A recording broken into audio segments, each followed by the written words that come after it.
국민의당과 바른정당이 통합추진협의체를 출범하고 본격적인 통합 논의에 착수했습니다.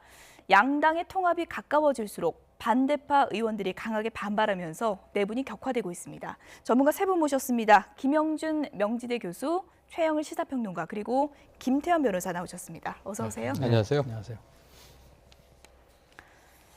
첫 번째 주제어는 아직도 사랑하고 있어요입니다. 함께 보시죠. 나랑 결혼해 줄래? 나랑 평생을 함께 살래? 젊은 사람들 유행하는 용어 아시죠? 가자보다 더 강한 말이 가자! 국민의당! 가자! 국민의당! 가자! 너도 아이 하나 낳고 정말 아프지 말고 살고 싶은데 말없이 돌아와요. 안철수 대표야말로 진짜 참 착하고 좋으신 분이었는데 정치를 하다 보니까 저렇게 오염이 빨리 되는 감수성이 예민한 사람인가 하고 생각을 해요. 통합 통짜도 안 꺼냅니다. 유승민하고 만나서는 바꿨단 말이에요.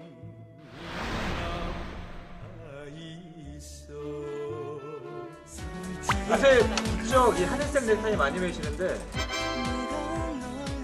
이게요? 아니요. 넥타이가 몇 개 없어서. 새로 사야 되겠다. 해외는 새로 사야겠네요. 우리가 언제부터 바른정당의 결재를 받아서 유승민 대표의 허락을 결재를 받을 필요가 없는 제3당 국민의당입니다.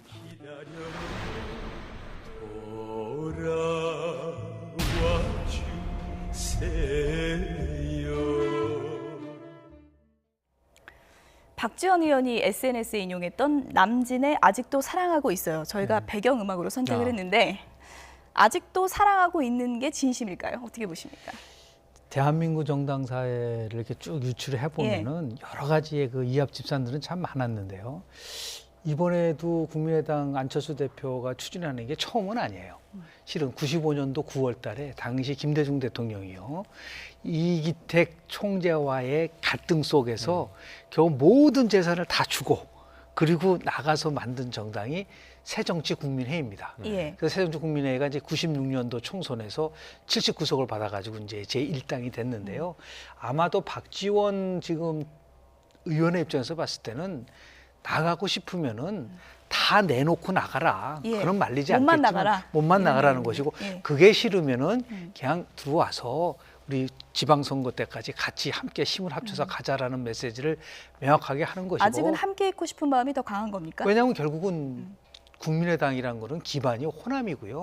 호남의 의원들이 대부분을 차지하고 있기 때문에 그 부분을 무시하고 가면은 결국은 시베리아 호흡벌판으로 가기 때문에 조금이라도 사랑한 마음이 있다라는 걸 전제로 하면서 본인이 자꾸만 이제 그 안철수 대표한테 구애를 하는 게 아니라 정도 정치를 하라고 하는 것이고 안 대표는 그게 아니라 이제는 새롭게 갈 수밖에 없다는 것을 얘기하는 이런 과정 속에서 아마도 이게 한 20년 만에 또다시 야당이 재편되는 과정 속에서 반복되는 모습을 보고 참 변하지 않는 게 정치구나. 대한민국의 정당은 참 안 변한다라는 말씀을 좀 드리고 싶습니다. 어쨌든 박지원 의원은 돌아와줘라는 말을 언론 인터뷰를 통해서 상당히 이제 많이 하고 있는데 오늘 이제 국민의당의 뒷배경을 보더라도 안 대표는 그럴 의사가 전혀 없어 보입니다. 오늘 뒷배경 좀 보실까요? 네, 저렇게 쌍난 사진을 올렸더라고요. 뒷배경이 아마 세 번째 바뀐 거 아니에요? 처음에 이제 회초리를 맞겠습니다까지는 뭐 나름대로 메시지는 좀 좋았습니다. 그 다음에 이제 우리 이태리 타올이라고 하는 때밀이 수건이 나왔습니다. 뭐 삭상 뭐 밀어드리겠다는. 그럼 그때부터 약간 뭔가 이게 좀 희화화되는 느낌 받았는데 오늘 이제 쌍난이 나왔어요. 그러니까 쌍난이 나오면서 이제 한 얘기가 뭐냐면 이 쌍난이라는 게 태어나려면 천분의 1인가요? 한 1000분의 1 정도의 확률이 되는데 지방선거에서 그런 기적을 이루겠다 얘기를 합니다. 뭐 안철수 대표 입장에서는 우리가 이렇게 해서 끝까지 최대한 노력을 다하겠다는 어떤 메시지를 주고 싶었던 것 같은데 저는 사실 저 메시지 두 가지 측면 실책이라고 보는 게 하나는 정치가 너무 가볍습니다. 그러니까 또 하나 저 쌍난 얘기하면서 국민에게 이렇게 행복을 드리겠습니다. 뭐 이런 얘기도 하거든요. 근데 사실은 정당의 국민에게 행복을 드리기 위해서라면 우리가 어떤 정책을 통해서 국민에게 어떻게 행복을 드리겠다는 이런 것들이 나와야지 뭐 쌍난, 뭐 때미는 수건 이런 걸 가지고 국민의 어떤 그런 뭐 가려움을 해소하겠습니다.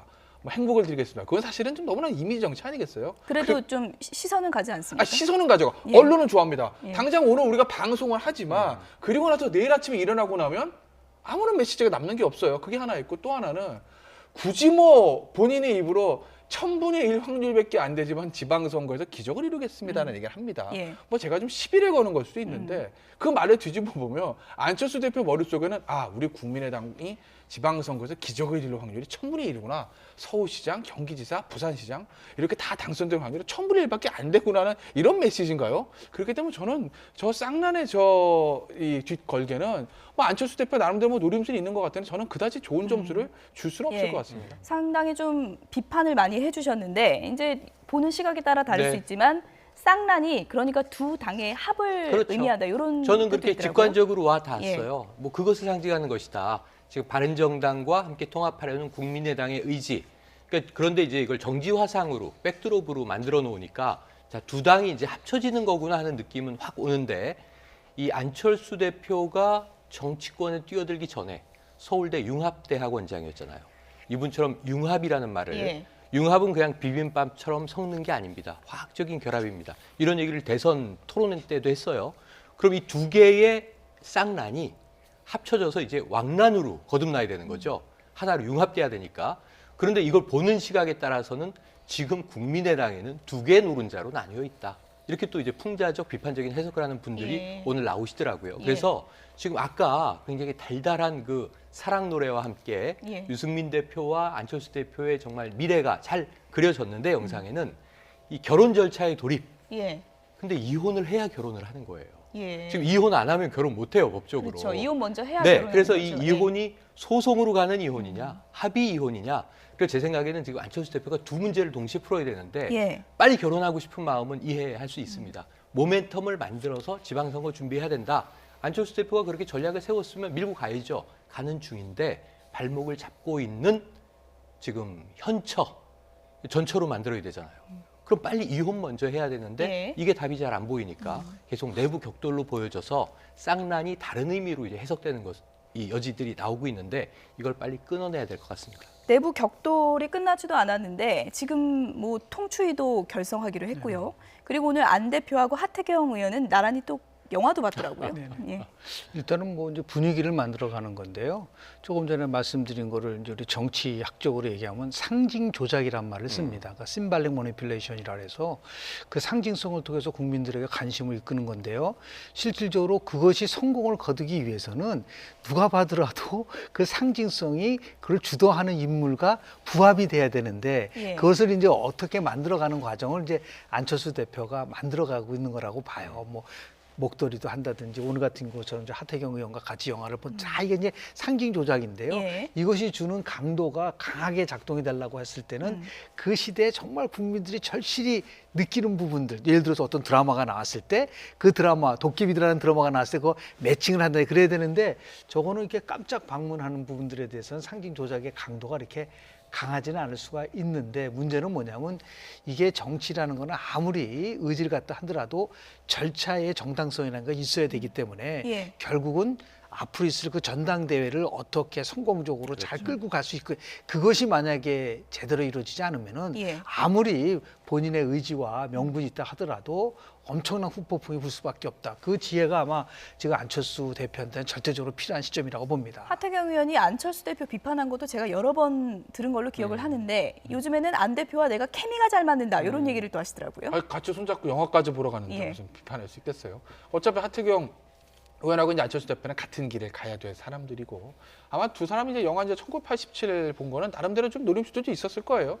그러니까 하태경 의원 같은 경우에는 뭐 이제 어쨌든 뭐 학생운동권 출신이니까 예. 뭐 1987년에 대한 어떤 뭐 빚이라고 할까요? 그런 것이 없는 사람인데 안철수 대표는 사실 조금 다를 수는 있거든요. 안철수 대표 본인 스스로 그런 얘기 하지 않습니까? 87년 민주항쟁 때 나는 의대 대학원생이었다. 그렇죠. 그럼 사실은 이제 공부를 하느라고 그 민주화 운동에 크게 관여를 못했던 것이거든요. 그러니까 민주화 운동에 관여하지 않았다는 것이 정치를 하는 데 있어서 흠이 될 수는 없는 것인데 워낙 지금 이 80년대 세대들이 여야를 막론하고 정치권의 주역으로 되다 보니까 예. 안철수 대표 입장에서는 어떻게 보면 본인이 이제 다음 총선, 다음 대선을 노림에 있어서 약간의 마음을 빚이 있을 수도 있어요. 그러니까 그런 것들을 아마 바른정당에서 가장 운동권적 이미지가 강했던 사람이 하태경 의원하고 같이 이제 1980년 영화를 보면서 예. 어떤 그 시대에 대한 뭔가의 마음 빚을 좀 떨어내려는 그런 어떤 행보로 보이는데 저는 뭐 두 사람의 영화 본 거는 뭐 굉장히 긍정적으로 평가하고 싶습니다. 나란히 앉아서 1987 선택한 거는 일석이조를 노린 거군요.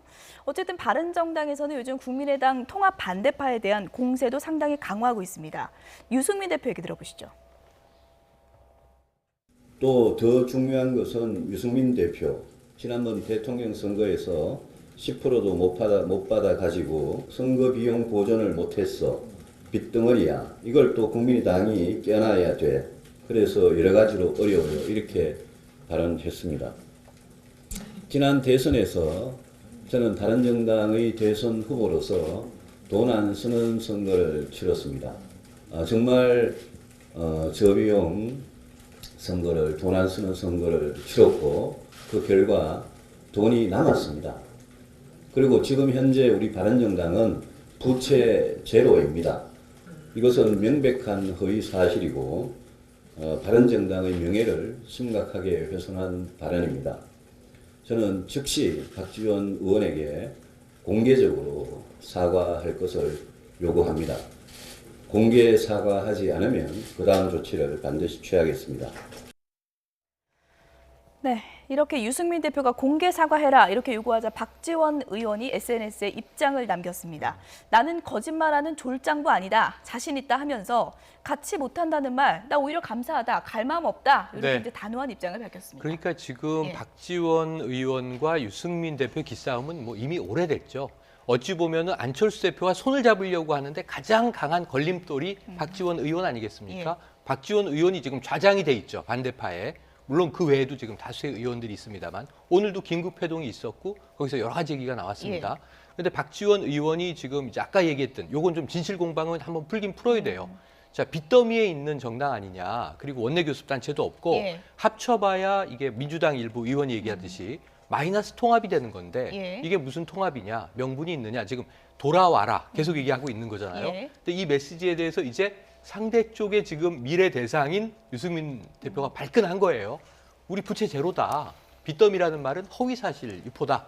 그럼 여기에 대해서는 또 박지원 의원이 사과할 것은 사과하고 그게 아니면 반론의 근거를 이제 제시해야 되는 문제죠. 왜냐하면 유승민 대표가 이런 부분에 있어서는 굉장히 집요해요.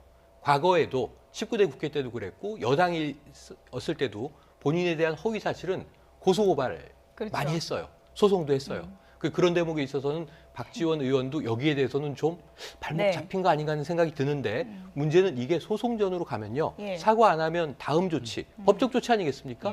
그럼 이건 굉장히 좀 진흙탕 싸움으로 흘러갈 가능성이 있어서 통합에 흙탕물이 튀게 되는데 유승민 대표에게 상당한 좀 불리함이 있지 않겠는가 불리함이 있을 이런 것이다. 생각이 듭니다. 어쨌든 김태현 변호사님, 유승민 대표가 한 번 물면 포기하지 않는 그런 또 성격이지 않습니까? 이번에 소송전으로 가면 어떻게 되는 겁니까, 이거는? 아니 소송적으로 가면 이건 뭐 허위 사실인지 아닌지는 명백한 거 아니겠어요? 그 당 장부 딱 회계장부 딱 열면은 바로 나오는 거니까. 그러니까 그 부분은 그 소송 가면 결과는 뻔한데. 근데 이제 박지원 대표의 이제 SNS 이제 풀 텍스트를 보면 조금 한 발 빼는 측면은 나와요. 그러니까 내가 거짓말한 거, 내가 뭐 알면 그 부채가 없는 걸 알고 있음에도 불구하고 내가 거짓말한 게 아니라 나는 그렇게 판단해서 얘기한 건데 내가 사실관계로 확인해보고 내 말이 틀렸다면 그러면 사과할게. 근데 나는 거짓말하는 사람 아니야.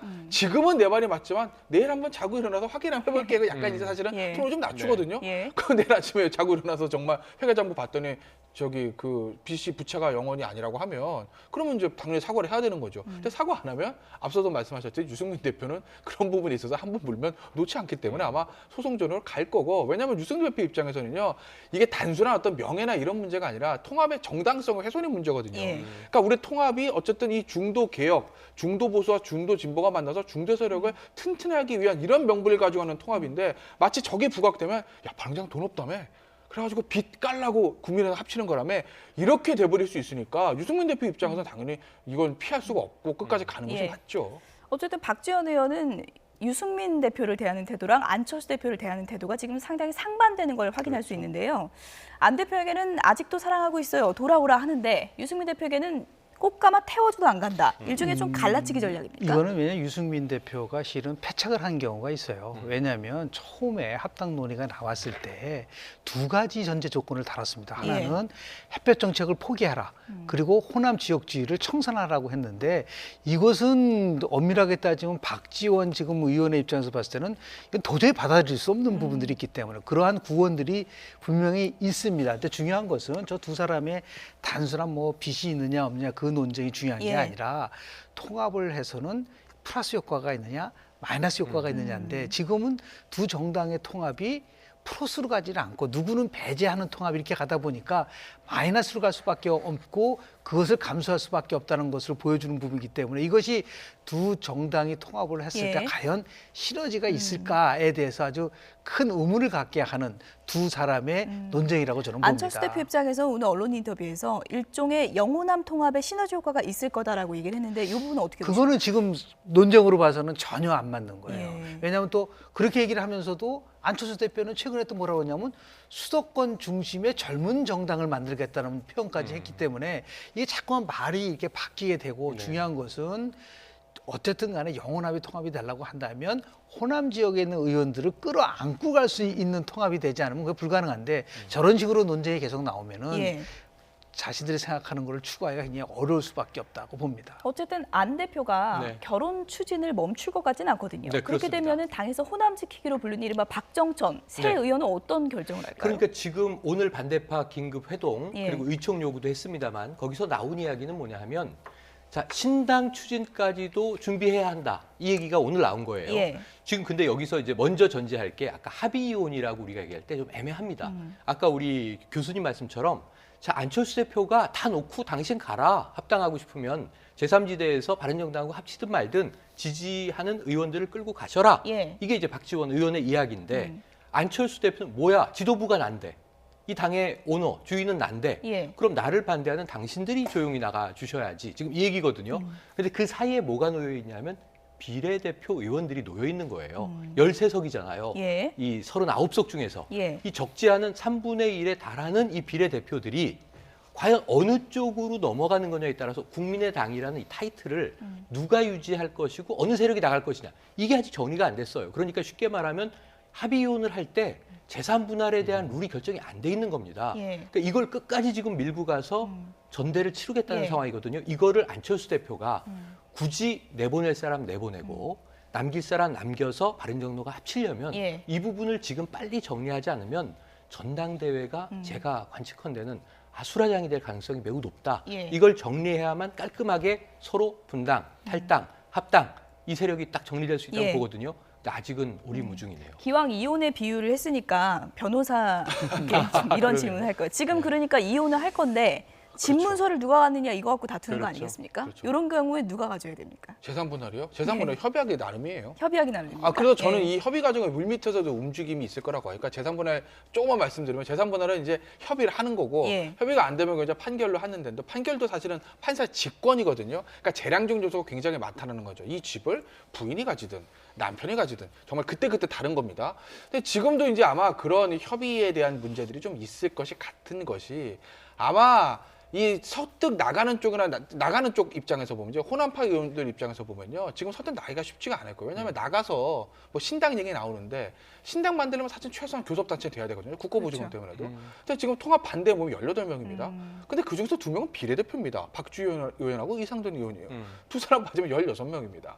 그럼 사실은 물론 거기서 이제 김동철 원내대표하고 이용호 정책위의장은 당 지도부에서 이름 못 올렸는데 실제로 반대한다고 하더라도 그것도 18 아니겠습니까? 그러니까 수물이 되지 않는 상황에서 안철수 대표가 사실은 그 비례대표에 대한 협의가 잘 끝나지 않으면 이 좁은 모양새로 헤어지기가 쉽지는 않은 것이거든요. 그래서 통합 반대파도 좀 발이 묶일 수밖에 없는 거고 아마 그 점을 알기 때문에 안철수 대표도 일종의 갈라치기 전략. 박지원, 천정배, 정동영 세 핵심 의원과 다른 호남 의원과 좀 각계격파 시도를 좀 하는 것 같습니다. 어쨌든 본격화되는 통합 움직임에 대해서 민주당과 한국당 대표는 어떤 얘기를 했을까요? 들어보시죠. 자, 지금 정치권의 국민들이 좀 흥미롭게 보고 있는 포인트 중에 하나가 국민의당과 바른정당 통합 문제가 있습니다. 이 문제 국민이 흥미로워합니까? 피곤해하지 않나요? 아무튼 통합정당이 만들어지면 좀 여당이 좀 더 협조를 안 할 가능성도 높아 보이는데 어떻게 보고 계시는지요? 아니 저는 그런 야바위 자체에 저는 흥미가 별로 없어가지고 네네. 국민이 흥미롭게 지켜본다는 것도 요즘 그러한 그 구태 정치 국민이 관심 없거든요. 예. 두 당이 통합해 본들 그 박지원 의원이 적절하게 이야기했는데 구멍가게 2개 합쳐본들 슈퍼마켓 안 된다고 했어요. 국민들은 여당이냐 야당이냐를 논하는 것이지 위장 야당이나 중간지대의 당에는 표가 없습니다. 선거는 여당, 야당 어느 당을 선택하는 것이다. 그에 대한 심판입니다. 두 당은 통합을 해본들 시너지 효과도 없을 뿐더러 지방선거에 변수가 되지 못합니다. 네, 뭐 야바위다, 슈퍼마켓도 안 된다, 혹평을 했는데요. 민주당과 한국당 중에서 이 통합에 좀 더 신경 쓰이는 당은 어딜까요? 가장 큰 거는 역시 야당에 있는 자유한국당일 수밖에 없는 거예요. 야당이 이제 실질적으로 이제 뭐 연초 여론조사를 보면은 통합신당을 전제로 했을 때 여론조사를 하면 통합신당이 자유한국당보다 높게 나오는 그 조사 결과가 많다 보니까 자유한국당 입장에서 봤을 때는 뭐 지금 굉장히 무시를 하고 있지만 또 엄밀하게 따지면 이제 선거가 막상 들어가면 어떤 결과가 나올지 모르겠지만은 가장 크게 이제 신경 쓰는 거는 이제 자유한국당이라고 보고요. 지금 더불어민주당은 받고 싶어도 못 받습니다. 왜냐하면 각 지역마다 당원협의위원장들이 다 있기 때문에 현역 의원들이 다시 들어오게 되면 그 자리를 전부 다 내줘야 되는 이 부분이 굉장히 어려워요. 그래서 오히려 지방선거 끝나고 나서 아주 총체적으로 재편이 되는 과정 속에서는 더불어민주당과 호남 중진 의원들이 어떻든 현태든 간에 통합 형태를 보일지는 모르겠지만 지방선거를 앞두고는 뭐 더불어민주당도 그럼 뭐 받아들이기가 어려울 거라고 봅니다. 네, 통합의 난제 중에 하나가 또 있습니다. 바로 정체성 문제인데요. 대북 문제에 대해서 안철수 대표와 유승민 대표가 목소리가 다르다, 이런 지적이 있었죠. 안철수 대표가 어떻게 대답을 했는지 들어보시죠. 어제 유승민 대표 같은 경우에는 평창올림픽 북한 참가 관련해서 위장 평화 공세라서 굉장히 부정적으로 평가를 하셨는데 입장은 좀 다른 게 아닌지. 저는 계속 일관되게 말씀드렸습니다. 올림픽 참가는 좋은 일 아니겠습니까? 국제적인 행사고, 그리고 또 보다 더 많은 그 세계 여러 국가에서 참여할 때 그 안전에 대한 문제라든지 이런 우려들을 덜게 되는 겁니다. 그건 좋은 일입니다. 그렇지만 또 한편으로는 북핵 문제가 여전히 상존하고 있는 가운데서 우리가 그냥 마음 놓고 안심하면 안 된다는 메시지도 저는 동시에 전합니다. 지금 미국에서 CIA에서 아마 발표를 했을 겁니다. 앞으로 석 달 정도가 굉장히 중요하다. 석 달 후에는 ICBM 완성될 수 있다. 이런 경고를 보냈습니다. 철저하게 대비를 하고 특히 미국과 공조해야 된다는 게 제 생각입니다. 대표께서 회의적인 반응 보이셨? 뭐 회의적인 반응을 보이셨다면 함께 회의해 보겠습니다. 회의해 보겠습니다.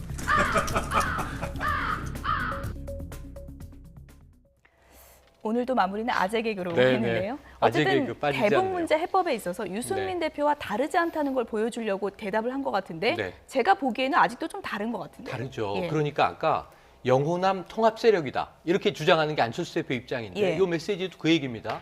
그러니까 이 북한이 올림픽에 참여하는 건 아주 좋은 일이다. 햇볕 정책의 계승과 같은 맥락의 이야기를 먼저 던져놓고 하지만 뒤에 미국과의 공조, ICBM의 완성에 대해서 우리가 경계해야 한다. 근데 이 두 가지를 같이 합쳐놨는데 이거 대한민국 국민이라면 다 아는 원론적인 얘기입니다. 그러니까 정치의 수장이 던질 수 있는 핵심 메시지로는 너무 밋밋해 보여요. 별다른 임팩트가 없어요. 근데 여기에 대해서 유승민 대표는 굉장히 날선 비판을 이 문재인 정부에 대해서 하고 있지 않습니까? 그래서 말씀하신 대로 굉장히 좀 결이 달라 보이는 겁니다. 골이 있어 보이는 겁니다. 예. 그런데 지금 함께 합당을 하려고 하는데 이게 제가 보기에는 안철수 대표의 아킬레스건이에요. 뭐냐 하면 정체성이 달라요. 달라 보여요. 국민들이 보기에. 예. 그래서 지금 이 호남 중진들이 비판하는 얘기가 그럴듯해 보이는 게 보수 대야합이다 이렇게 얘기를 하고 있어요. 예. 근데 이쪽은 중도 통합이라고 얘기를 하고 있어요. 유승민 대표는 분명히 우린 보수야. 다만 개혁 보수야. 예. 자유한국당과 달라 이렇게 얘기하고 있어요. 그럼 지금 개혁 보수를 표방하는 바른정당과 예. 그리고 지금 국민의당에서 추진하는 얼마 전까지 뭐라 그랬습니까? 극중주의라 그랬잖아요. 처음 들어보는 얘기였는데 극중주의와 개혁 보수는 어떻게 공존할 것인가에 대한 아젠다가 아직 제시되고 안 있지 않다. 대표가 혈액형이 달라도 수혈할 수 있다 그랬잖아요. 그러니까 이제 O형과 B형, 뭐 O형과 A형이 이제 합쳐지는데 예. 문제는 그거는 재미있는 비유예요. 예. 혈액형 가지고 이제 박지원 의원과 또 얘기를 주고 받았는데 예. 그 결과 무엇이 나올 것이라는 것은 국민들에게 알려줘야 되겠죠. 예. 어쨌든 내홍도 심하고 정체성에 또 차이도 있고 이런 점을 잘 극복하고 결혼 절차를 무난히 좀 치를 수 있을지 이 부분은 좀 지켜보도록 하겠습니다.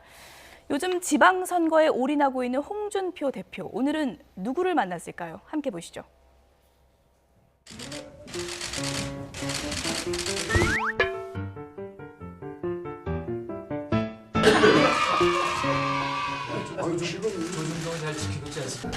그전에 개연행도 뺏겼어. 이제 방송국을 뺏어. 개연행도 지금 회장님이 누구를 들었어. 그럼 아예 뺏어. 그럼 그것도 적폐네. 적폐가 아니고 강도죠. 내가 볼 때는 야당을 하면서 보면 이때가 제일 어려울 때 야당을 하고 있다. 나 이게 야당을 동반자로 생각을 해야 되는 것이지. 지금 여당이 옛날 야당 때 그 이야기를 많이 했어. 우리 홍 대표가 그래서 좋아, 성격이. 쉬울 때 야당을 하면요. 재미가 없어? 야당의 존재 의미가 없어. 어려울 때 야당을 해야지. 야당하기가 훨씬 재미있어. 그년부터 하는 거는 핑계를 못 댑니다. 전부 자기들 책임이죠. 자기들 책임인데 운동권 정권이기 때문에 저는 정권 담당 영역이 없을 것이라 곳곳에서 부작용이 나올 것이다. 그래서 금년에는 저희들이 좀 신나는 야당 정부의 긍정적인 측면도 좀 이야기를 해야 되지. 부정적인 측면 이야기하려면 협력이 안 되잖아. 지금 긍정적인 측면 하나는 있죠. 쇼는 기가 막히게. 근데 그것도 저는 오래 가지 않을 것으로 봅니다. 자, 더 이야기하면 안 되겠어 보니까. 네, 홍준표 대표가 이명박 전 대통령을 찾아갔습니다. 네네. 이건 어떤 의미일까요? 크게 전 두 가지라고 보는데요. 예. 하나는 지금 여러 문제가 되고 있는 UA 관련돼서 뭐 비공개로 한 4분 정도 얘기를 했다고 하는데요. 여하튼 간에 확인을 할 수 있는 기회를 저는 가졌을 거라고 저는 봅니다. 예. 도대체 입장이 무엇인가를 대통령을 통해서 직접 듣고 싶어 하는 그런 욕구가 있는 부분들이 있을 거라고 보고요.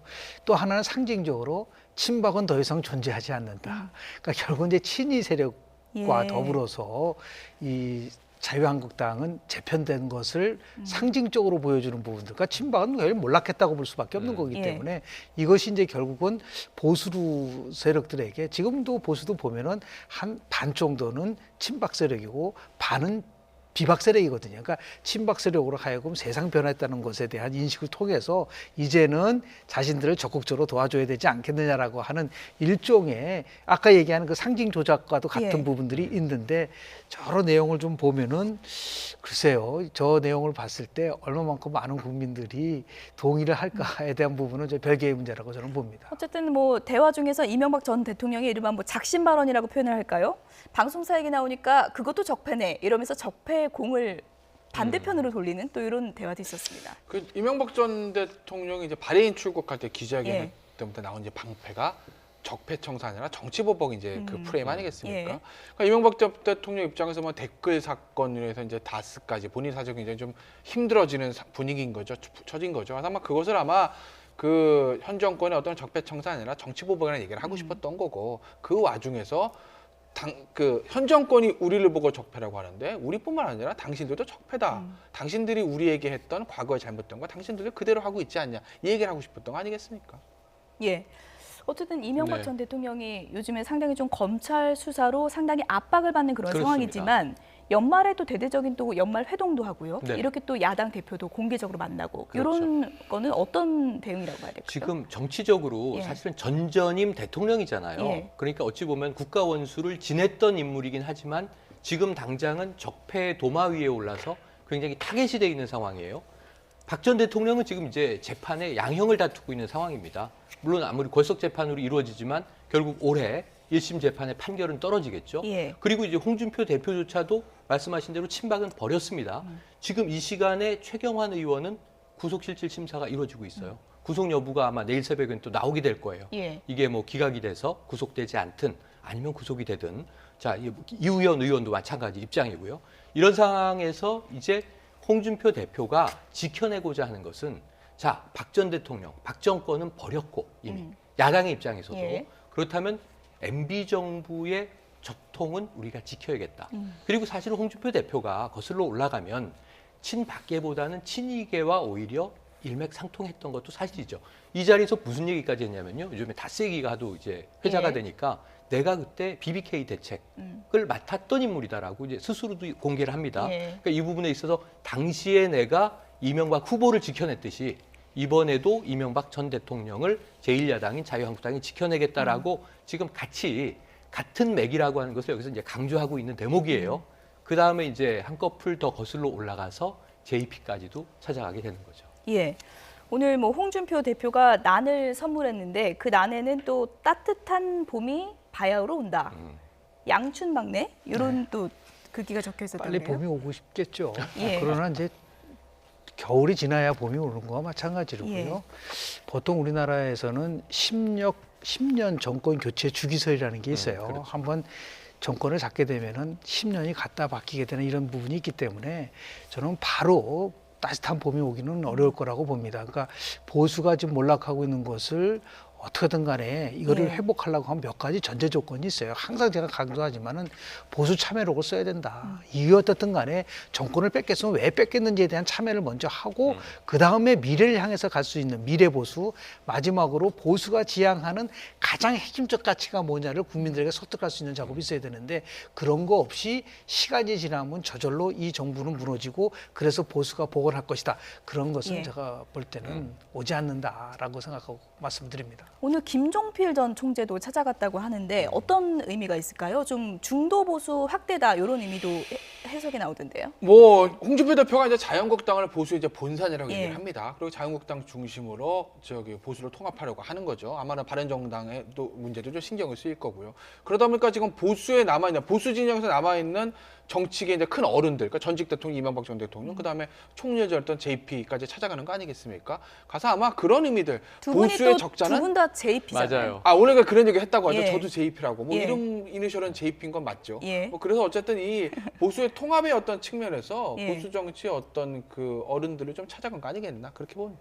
지난 대선 때는 김종필 전 총재가 홍준표 당시 후보에게 대통령감이다, 대통령 상이다 뭐 이런 덕담도 했었는데 오늘 좀 두 분이 좀 멋쩍 없겠어요. 일단은 뭐 예. 보수 후보로서의 예. 그런 그 예우를 해준 것 같은데요. 예. 두 사람이 지금 굉장히 공통점이 있는 거는 현재 대통령제보다는 결국 변형된 의원 내각제 형태로 권력 구조를 개편해야 된다는 부분 속에서는 지금 자유한국당과 JP가 의견을 일치를 하고 있고, 그래서 오늘도 JP가 현 정부가 너무 개헌에 대해서 국민들을 잘 설득하지 않는 것 같다는 얘기를 한 것 같습니다. 예. 끝으로 남북관계 얘기를 좀 해보겠습니다. 최근에 남북관계 기류가 급변하고 있는데요. 우리 측의 회담 제의에 대해서 북한이 오늘 어떤 답변을 했는지 들어보시죠. 평창올림픽 경기대회 대표단 파견 문제를 포함하여 회담 개최와 관련한 문제들을 남측과 제때에 연계하도록 3일 15시부터 북남 사이에 판문점 연락 통로를 개통할 때 대한 지시도 주셨습니다. 김정은 동지께서는 새해 2018년 신년사에서 밝히신 평창올림픽 경기대회 참가와 북남관계 개선 문제에 대한 자신의 입장에 접한 남조선의 청와대가 공식적으로 지지 환영한다는 것을 발표하였으며 1월 2일에는 첫 국무회의에서 문재인 대통령이 직접 적극적인 지지 의사를 표시하면서 연락 채널을 복구했다. 이것도 상당한 의미가 있지만 지금 들으신 것처럼 문재인 대통령 이렇게 칭했습니다. 그러니까 1년 11개월 동안 끊어져 있던 이게 개성공단 폐쇄 직후부터 끊어져 있던 한 라인이 오늘 복원이 됐는데 오늘은 음질 테스트만 했고요. 내일부터 의미 있는 전통문이 오가지 않겠느냐는 관측입니다. 그것보다 말씀하신 대로 지금 리선권 조평통이라고 우리가 하죠. 위원장이 발표한 이 성명이 굉장히 전향적이죠. 그동안의 북한의 태도보다는 김정은의 신년사 이후에 가장 전향적인 이야기고, 이것은 남측에서 어떤 입장을 표명했다, 거기에 대해서 우리 김정은 위원장은 환영했다. 굉장히 대대적으로 적극적인 지지 의사를 표명했다. 그러니까 이제 굉장히 이제 호응을 상호간에 하고 있는 최고의 리액션을 보여준, 최근 들어서는 그러한 이제 성명이었다고 보여져요. 그래서 여기서 문재인 대통령이라는 호칭을 쓴 것도 그렇고, 원래는 남조선 집권자 이렇게 표현했었습니다. 맞습니다. 혹은 훨씬 더 좀 격한 이제 어조들도 지난 정권에서 많이 나왔었습니다. 그런 점에서는 전향적이다라는 한 가지의 메시지인데, 다만 지금 우리 또 보수 야당에서는 그런 얘기 하잖아요. 화전양면술이다. 속으면 안 된다. 그 우리 정부는 뭐 원트랙이겠느냐. 지금 미국의 심기도 썩 좋지는 않습니다. 다양한 경우의 수와 시나리오를 고민하면서 아마 신중하게 대응하리라는 생각 해봅니다. 이게 불과 사흘이거든요. 그렇습니다. 신년사 발표되고 우리가 회담 열자 하고 채널 복원하고 이게 사흘인데 이렇게 숨가쁘게 돌아가다 보니까 북한이 또 뭔가 속내가 있는 게 아니에요. 이런 불안감을 지울 수가 없거든요. 아니, 한마디로 얘기하면 봉남 봉미에서 그러니까 대한민국과 미국을 전부 다 차단한다고 해서 이게 바뀐 거죠. 통남 봉미로 이제 바꾸는 부분들이 있는 것인데요. 큰 틀 속에서 보면은 문재인 정부가 여러 비판에도 불구하고 실은 남북 대화 재개를 꾸준히 요구를 했었던 부분이 맞는 건데요. 결국은 이제 김정은 노동당 위원장은 한 손에는 핵단추를 갖고 있고 다른 한 손에는 평창이라는 이 두 가지를 이용하다 보니까 결국은 이제 평화에 대한 것 쪽에 대한 관심은 우리가 굉장히 많이 갖고 있지만, 결국은 트럼프 대통령이 얘기한 것처럼 이게 좋은 일인지 그런지 아닌지는 더 지켜보자. 자기는 더 강한 버튼을 갖고 있다라고 얘기할 정도로, 이러다 보니까 다만 분명한 것은 우리 동계올림픽까지는 북한이 도발을 자제하고 일단은 평화문으로 갔다. 저 중요한 거는 그 이유가 어떻게 변화될 것이냐가 더 관심을 갖고 봐야 될 거라고 봅니다. 어쨌든 우리 정부가 날짜를 9일로 회담하자 이렇게 제안을 했는데 9일 바로 전날 8일이 김정은의 생일이라고 합니다. 달력을 보시면 일단 북한 달력에는 8일 날짜가 빨간색으로 표시되어 있지는 않습니다. 네네, 휴일이 아니에요. 1월 8일이 생일로 알려져 있는데 그 근거로 하나 제시할 수 있는 것이 바로 NBA 농구 선수죠. 데니스 로드먼이 생일 축하 노래를 1월 8일 날 부른 화면이 공개된 적이 있거든요. 그 화면을 저희가 좀 잠시 준비를 해봤습니다. 함께 보시죠.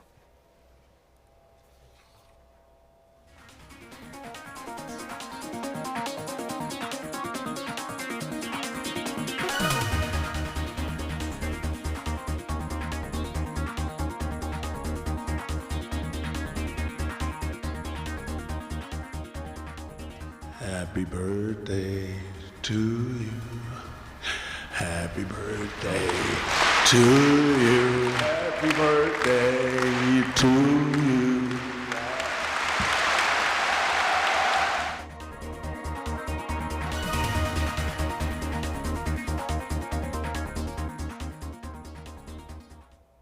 네, 지난 2014년 1월 8일 당시의 영상입니다. 그러니까 달력에도 표시되지 않는 그런 김정은의 생일을 로드먼이 이제 공개적으로 축하해주는 그런 장면이 연출됐었는데요. 그렇죠. 근데 우리 이제 정보당국에서 김정일의 생일을 언제로 파악하고 있는지 모르겠는데 예. 그런데 이제 그 아버지 김정일 그다음에 김일성 생일은 북한의 어떤 굉장히 명절 네. 아니겠습니까? 근데 아직까지 이제 김정은 생일이 북한의 어떤 명절이다. 그렇게 해서 대대적으로 뭐 주민들한테 선전한다는 그런 얘기는 전해놓지 않았는데 어쨌든 예. 뭐 누구죠? 로드맨이 1월 8일 날 생일 축하 노래 부르고 김정은이 그거 좋게 듣고 있었으니까 1월 8일이 생일은 맞겠죠. 예, 어쨌든 날짜가 아직 정해지지 않은 상황에서 김정은의 생일이 또 8일이기 때문에 이게 또 변수가 될지 봐야 될 것 같고 또 하나의 변수가 미국의 입장 아니겠습니까? 미국의 지금 입장이죠. 트럼프나 미국 쪽에서는 상당히 좀 회의적인 반응이잖아요. 그렇습니다. 예. 그러니까 지금 이제 처음에 이 북한 측 김정은의 신년사가 나오고 자 우리 쪽에서 거기에 환영한다.